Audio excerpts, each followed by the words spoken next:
нас сегодня пасмурно, солнышко кое-как проглядывает сквозь облака, поэтому, я думаю, имеет смысл поговорить о новом Land Rover, точнее Range Rover, который тоже будет показан в Женеве.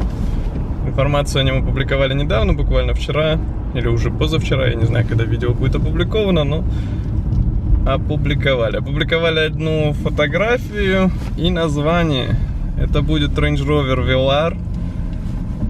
Довольно интересное название, но я думаю, как бы знатоки Range Rover и знатоки Land Rover сразу поймут, почему было выбрано такое название, потому что оно было использовано для самого первого Range Rover, который разрабатывался на стадии прототипа в 70-х, 80-х годах.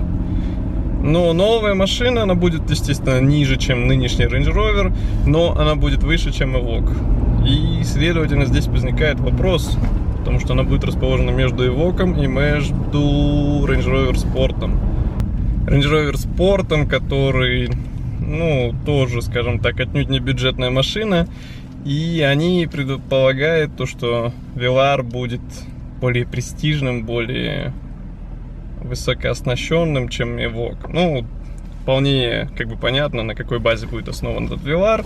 Я думаю, вы наверняка видели эту фотографию. Если нет, я постараюсь ее поместить в видео. И будет он основан на Jaguar, естественно, на их бейсе этом.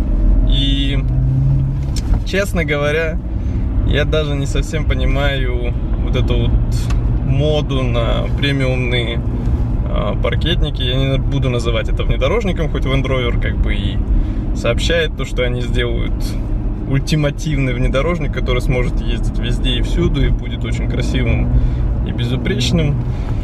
Но здесь, я думаю, стоит согласиться с академиком, то, что ничего лучше Range Rover автобиографии не будет, поэтому Velar, скорее всего, круче тоже не будет. Тем более у него явно четырехдверная схема, то есть никаких двух дверей, ничего оригинального и, скорее всего, не купейная, то есть обычная покатая крыша. Посмотрим. Наверняка будет обыграна та же самая дизайнерская тема, как и в Evoque. В Evoque она была обыграна, то есть высокая подоконная линия и довольно небольшая крыша. Смотрелась она, конечно, оригинально, но не сейчас. Сейчас она уже смотрится не оригинально. Другой нюанс, как они собираются выделять модели, то есть та модель, которая классом выше расположена, у нее будет сзади на фаре два сегмента. Как вы помните, у Range Rover Sport тоже один сегмент, только у Evoque и у Velar эти сегменты будут расположены горизонтально, а вот Sport и на обычный Range Rover будут расположены вертикально. То есть вот такое оригинальное у них деление по уровням.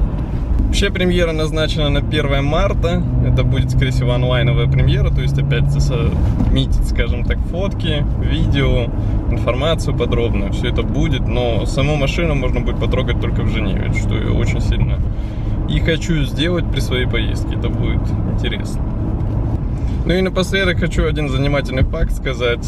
Мы упоминали Range Rover, оригинальный, самый топовый, который самый крутой.